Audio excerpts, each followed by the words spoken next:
राज्यामध्ये साधारणतः मार्च आणि एप्रिल महिन्यामध्ये जी अतिवृष्टी झाली आणि गारपीट झाली त्यामध्ये राज्यामध्ये 29 जिल्ह्यामध्ये याचा खूप मोठा फटका माझ्या शेतकरी बांधवांना बसलेला आहे। माझ्या फळबागा असतील, भाजीपाला असतील, इतर आमचे सोयाबीन असेल, आंबा असेल, कांदा असेल, अशा अनेक पिकांचं खूप मोठ्या प्रमाणात नुकसान झालं।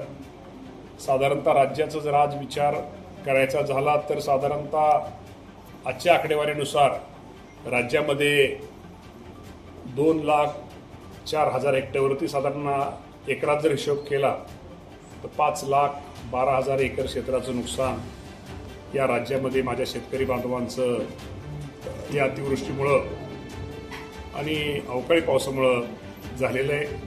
विशेषतः केळी, गहू, मका, हरभरा, आंबा, ज्वारी, टरबूज, भाजीपाला, कलिंगड, डाळिंब, कांदा, संत्रा, द्राक्ष याचं मोठ्या प्रमाणामध्ये नुकसान झालेलं आहे।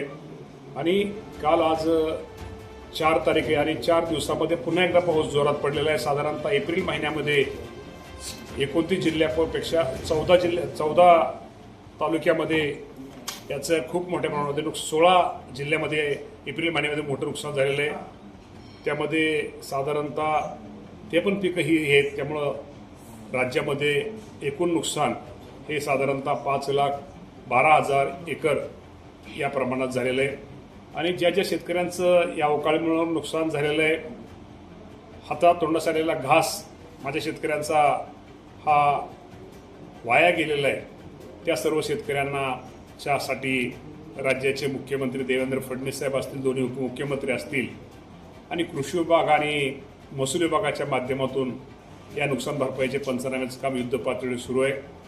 हा सगळा अहवाल प्राप्त होताच राज्य सरकारच्या वतीनं माझ्या शेतकरी बांधवांना लवकरात लवकर या माध्यमातून मदत केली जाईल। कारण शेवटी हे सरकार शेतकऱ्यांचं हित साधणारं सरकार आहे, शेतकऱ्यांच्या हितासाठी निर्णय घेणारं सरकार आहे, त्यामुळं शेतकऱ्यांसाठी निश्चित प्रकारे लवकरात लवकर ही मदत केली जाईल। राज्यामध्ये पुन्हा युरिया घोटाळा समोर आला।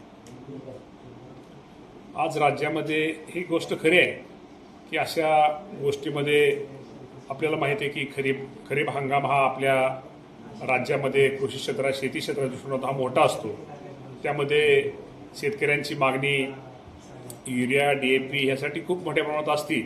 त्यामुळे या बाबतीमध्ये निश्चित प्रकारे खरं तर युरियाचे दर हे ठरलेले असतात, फिक्स दर असतो, परंतु या बाबतीमध्ये जे कृषी केंद्र असतील किंवा एखादे दुकानं असतील, या बाबतीमध्ये जे कोण कुठं काळाबाजार करत असतील किंवा त्यांनी काही ठिकाणी काळाबाजार हे जरा उघड झाले, या बाबतीमध्ये चौकशी समिती आम्ही नेमलेल्या आहेत आणि या बाबतीमध्ये जो कोणी अशा चुकीच्या गोष्टी केलेल्या आहेत, चुकीच्या ज्या आधाराने विक्री केली, त्यांच्यावरती कडकात कडक कारवाई केली जाईल।